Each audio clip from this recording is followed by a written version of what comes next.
A depender da farinha que você substitua, você pode precisar modificar os demais ingredientes da receita. Jura, Gabriela? Sim. Você precisa readequar a sua receita. O que é readequar? Ou adicionar outros ingredientes ou aumentar as proporções dos ingredientes que você já tem dentro da sua receita. Nessa mesma substituição da farinha de arroz por farinha de aveia. O que eu mudo na minha receita original? Originalmente eu tinha 100 gramas de água. Agora que eu fiz essa substituição da farinha de arroz pela farinha de aveia, eu vou ter que colocar muito mais água. 200, 150 gramas? 250 gramas? Depende. Então eu preciso readequar a minha receita. Uma outra substituição. Eu vou usar farinha de amêndoas na minha massa. E aí, eu originalmente não tenho essa farinha de amêndoas. Eu quero trocar alguma farinha que esteja dentro da minha receita pela farinha de amêndoas. Só que essa minha receita originalmente já foi formulada para usar aquela farinha.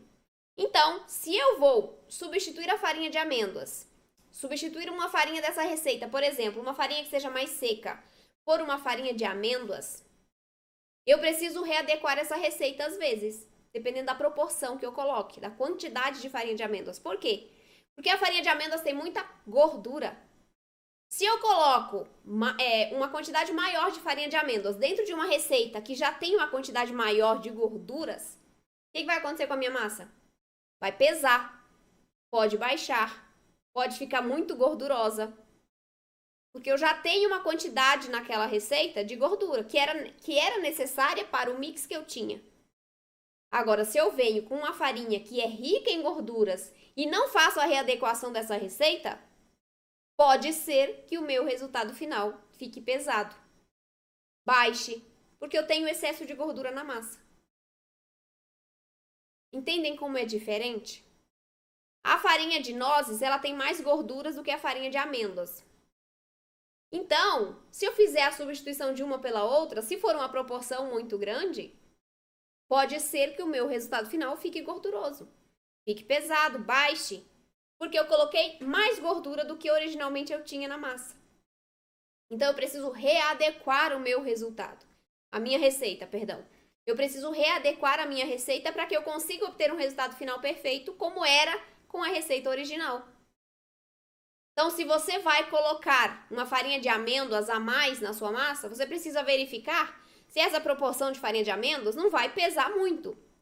Se pesar, ou você diminui a quantidade de farinha de amêndoas, ou você diminui a quantidade de gordura da massa. Para você poder equilibrar esse resultado final. Senão, seu resultado não vai ficar perfeito. Então, além de o ponto da massa mudar a depender da substituição que você faça, você poderá precisar readequar os demais ingredientes da receita a depender da substituição que você faça. Com farinha de amêndoas, eu preciso talvez diminuir a gordura. Com farinha de aveia, eu preciso aumentar a quantidade de líquidos. Com uma farinha mais seca, por exemplo, vou usar a farinha de coco. Seca não, ela não é seca, ela absorve mais o líquido porque tem muita fibra. Se você vai colocar a farinha de coco dentro de uma receita, você precisa aumentar o líquido. O inverso, eu tenho farinha de aveia dentro da minha massa e não quero usar a farinha de aveia porque eu não posso ter algum tipo de intolerância. Eu tiro a farinha de aveia e coloco farinha de arroz. O que eu vou precisar balancear nessa minha receita para eu conseguir ter um resultado final perfeito? Principalmente a quantidade de líquido. Com a farinha de aveia, eu tinha uma quantidade de 2x. Agora, com a farinha de arroz, eu vou ter 1x. Porque eu tenho menos fibras dentro dessa massa. Com a farinha de aveia, eu usava 1 grama de goma xantana no bolo. Porque a farinha de aveia ia em quantidades maiores e ela vai trazer elasticidade para a massa também. Agora, retirando a farinha de aveia e colocando a farinha de arroz, que não tem elasticidade, talvez eu precise aumentar um pouquinho o teor do agente de liga, da goma xantana, por exemplo, para que meu bolo não esfarele. Entendendo o que você está fazendo, você alcança resultados perfeitos independentemente dos ingredientes usados. Quando você sabe o que você está fazendo, você faz tudo perfeito. Mesmo substituindo, combinando diferente, readequando a sua receita.